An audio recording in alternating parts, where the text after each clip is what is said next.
Hello, future PTAs. Hope you guys are doing well. Today we will talk about spinal cord, the anatomy, and the injuries. So here is our outline, talking mainly again about anatomy, the tracts, blood supply, and spinal cord injuries. The spinal column, or the bones that surround the spinal cord, are separated into segments. So the cervical segment has 7 bones. The thoracic segment has 12 bones. Each of these bones are called vertebrae. The lumbar has 5 vertebrae. The sacrum has 5 bones that are fused together, and then the coccyx is just 1 bone in itself. The meninges that surround the brain, there are also those same 3 meninges that surround the spinal cord. So there is dura mater, which is the outermost layer, and then arachnoid, which is the middle layer, and then the pia mater, which is the innermost layer. The segments, there are spinal roots that exit above the vertebrae they are named for in the cervical spine. So C1 would be the nerve roots that exit above the C1 vertebrae.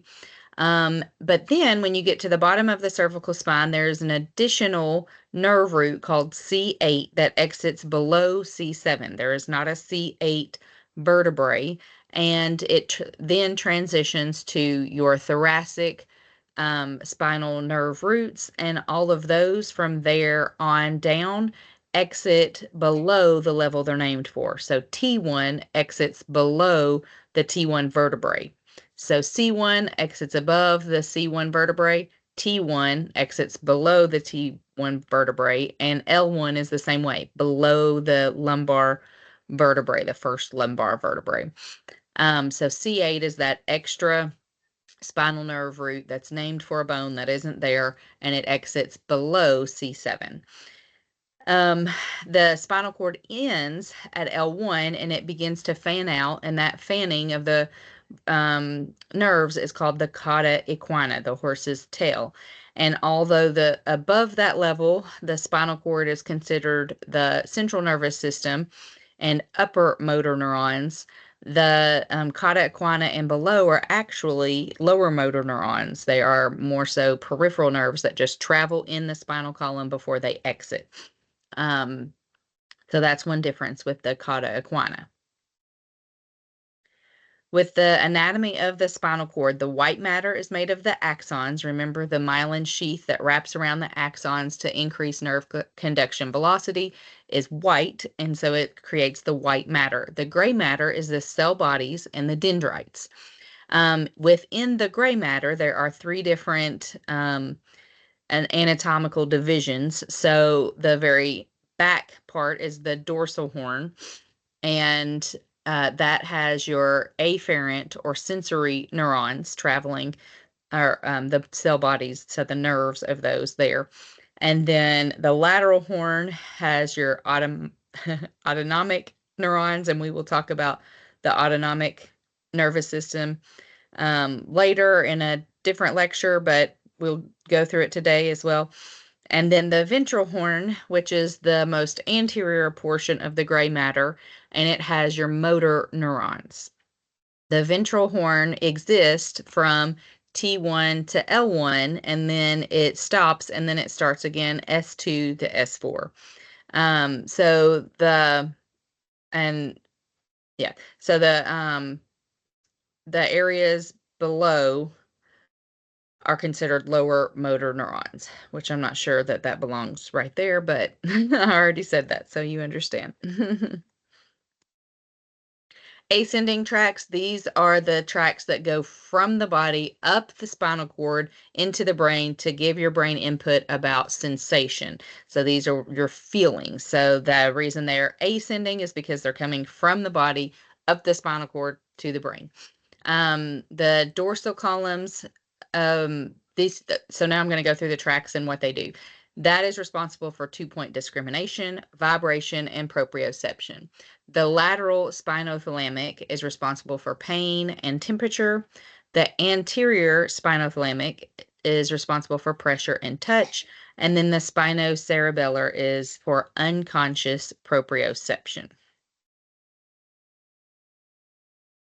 The descending tracts go from the brain down the spinal cord out for motor or movement. So these are all motor tracts that cause your body to move. So the lateral corticospinal is responsible for your voluntary movement. The anterior corticospinal is also voluntary movement, specifically of the arms, the neck, and the shoulders. The reticulospinal is for muscle tone and the muscles of the gait, specifically the flexor muscles. And then the vestibulospinal is for the muscles of balance and posture. Anytime you hear the word that is talking about balance. The blood supply to the spinal cord, the main three arteries that you would need to know is that anterior spinal artery, the posterior spinal arteries, and then your segmental artery. Let me see. Okay, sorry, I wasn't sure. I didn't mean to press go. If your spinal cord gets injured, which could be because of trauma, disease, and yeah, trauma and disease are the main two, but in trauma, there's a lot of different categories. It could be from bending, being crushed, swelling, being compressed by something in the spinal column, whether it's a tumor or a broken bone that's pressing in. It could just be significant inflammation that's pressing in. Any type of compression on a nerve over time will eventually damage it. So any of that could cause a spinal cord injury. Some of the diseases like that cause demyelination or that attack the cell bodies or any of those degenerative neurological diseases could also cause spinal cord damage or nerve damage in general. So damage to the neurons actually causes them to release ATP, enzymes, and neurotransmitters that kill nearby cells. The things that they release are neurotoxic, and so they kill more cells. So that causes the injury area to actually spread and cause more damage. There are different classifications of spinal cord injury, and we will go through these. Quadriplegia, which is also called tetraplegia. There's paraplegia, monoplegia, hemiplegia, a complete or incomplete, and sacral sparing. So we'll go through each of these. With quadriplegia, this affects all four extremities. So again, it's also called tetraplegia. And that's in the picture with to the right with all four extremities affected. The one on the left is paraplegia. Remember, plegia is talking about the word just escaped me. When you can't move at all. Paralysis, when you're paralyzed, versus paresis is just weakness. Okay, significant weakness. So tetraplegia or quadriplegia would be paralysis in all four extremities versus quadriparesis or tetraparesis is never fails. I always sneeze. Is weakness in those. Paraplegia is paralysis in the legs only, the lower extremities. Hemiplegia, half or one side of the body is paralyzed. So this would affect the arms, the legs, and oftentimes also the face, especially because we mainly see hemiplegia with strokes. Of course, if it was from a spinal cord injury, it would be only the area from that injury down. So then it wouldn't affect the face, because if it was high enough to affect the face, then you would probably be dead, because it would affect the muscles that cause you to breathe, and you would not be able to breathe unless you're on a ventilator. So if you're talking about with a stroke, then it usually affects the face. If we're talking about with a spinal cord injury, it's from that level and below. Monoplegia, only one limb is affected. Complete versus incomplete. A complete spinal cord injury means there is complete loss of sensation and motor control at that level and down. Incomplete means there is some sensation and or motor function that remains. So if there's any sensation, any movement below that area, then it could be classified as an incomplete spinal cord injury. Sacral sparing means that even though there is paralysis in certain areas, that the anus has sensation and or motor control.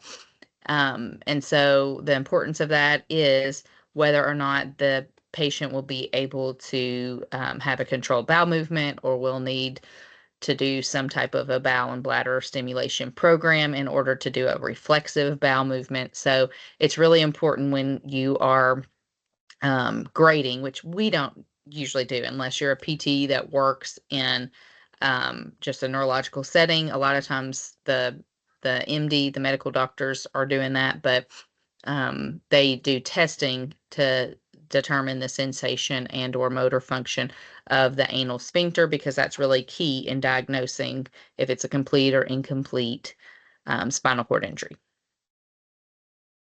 Spinal shock. So right after a spinal cord is injured, there is trauma, there is swelling, and this causes loss of sensation, movement, reflexes, bowel and bladder control below the level of injury. So as the injury heals, some of the function may return, it may not. And so oftentimes initially the injury appears like it is a complete injury or it appears worse than it really is. So they wait until the condition stabilizes and there has been some healing before they actually grade a spinal cord injury as complete or incomplete and determine what level the injury was at, because this spinal shock, some of the areas are just kind of like temporarily paralyzed, but may regain some function. When you are determining the level of injury, again, once again, you won't be doing this. It would have to be at very least, a physical therapist, but most of the time it's a medical doctor. And but by the time they get to you, they should have some type of a diagnosis of what level the injury is at. But the way that they determine it is by testing their sensation, the dermatomes, so rubbing different areas of the skin to determine if they can feel it, their deep tendon reflexes, and their muscle strength in various muscle groups. So usually, so sometimes they may have a little sensation or a little motor control, and it might be a little bit different levels when you're going based on just sensation or just motor control. So they typically name it by motor function versus just sensation. But if they have sensation below that, then it might be classified as an incomplete injury versus a complete injury. Um, the ASIA scale is what we typically use to classify spinal cord injuries. So ASIA stands for American Spinal Injury Association. And we classify by measuring the muscle strength of muscles that are grouped by spinal segments. We also look at the sensation as well.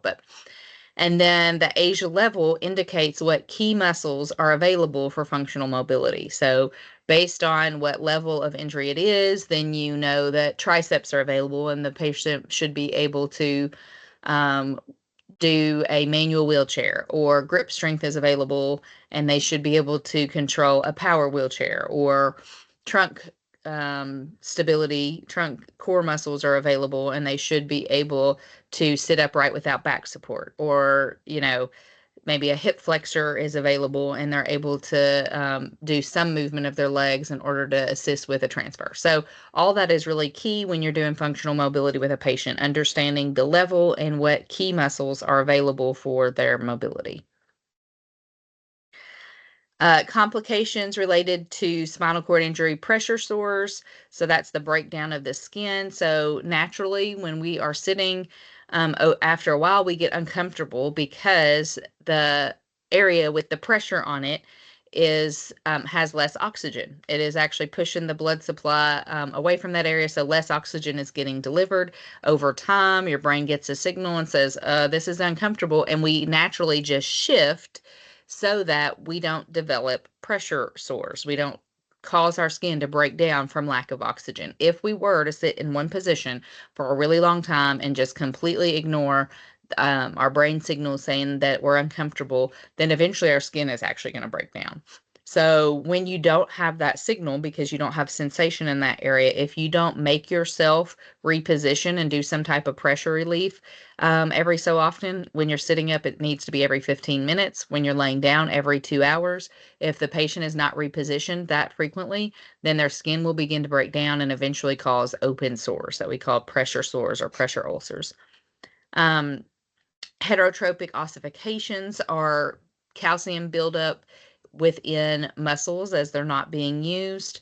Autonomic dysreflexia, that is with some spinal cord injuries when they're high enough to affect the autonomic nervous system, then yeah. So when they're high enough, then the patient can have difficulty regulating their um, vital functions like heart rate, respiratory rate, blood pressure, things like that. Specifically with autonomic dysreflexia, it's typically caused when a nociceptive input, so a painful input, is being um, is stimulating an autonomic nervous system reaction. So, how, you might ask? They don't have sensation, but remember, if we're sitting on an area too long, if something is being pressed for a long time and we don't let up, then it changes the amount of oxygen available to that area. So, our autonomic nervous system is stimulated by those changes, and it can cause the heart rate to change and the person to sweat and be super agitated, have a headache. They could be, the area below the injury could be cool or clammy. And if you remove the nociceptive stimulation. So if you remove the painful stimuli, so like if they were sitting, sometimes it's like a cap of a needle that's fallen in the bed and they're laying on it. If you remove that, or sometimes it's like their clothing is too tight below their waist, like it's bunched up or something and it's pushing on an area. So sometimes it's that, a lot of times it's actually urinary retention that they need to either have their be catheterized and release what's in their bladder, or have a bowel movement, then it will cause those symptoms. And this is typically with a spinal cord injury that is at the level of T6 or higher.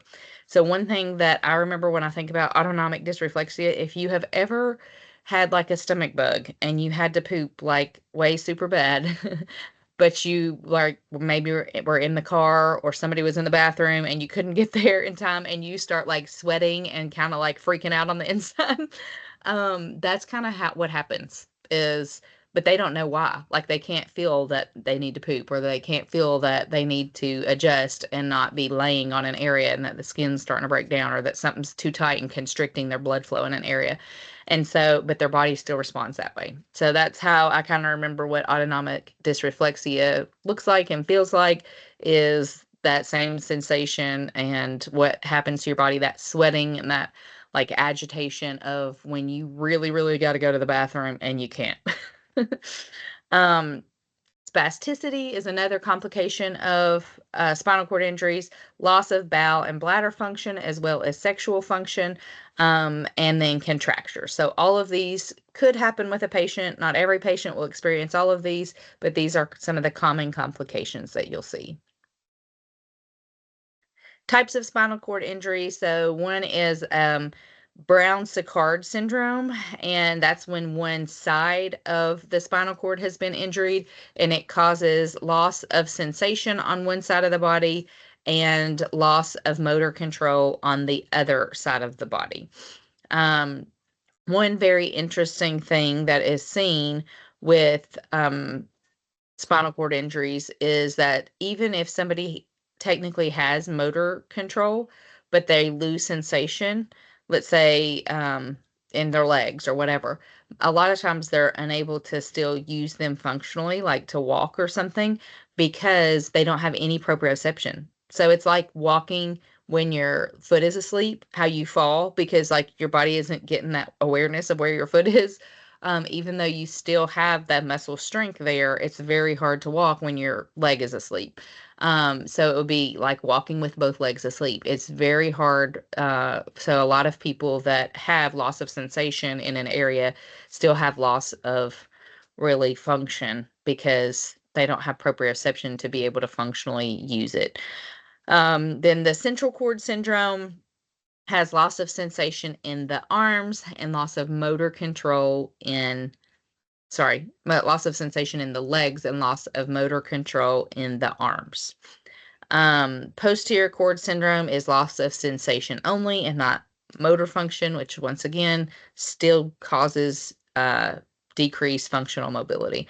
And then anterior cord syndrome, they typically will lose motor control and some sensation, but some of the sensation is spared. So they still have sensation of some, because some of the spinal cord tracts are spared.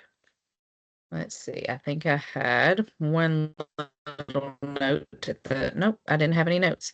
Okay, so that is it for us for spinal cord injuries today, and we will see you in the next lecture.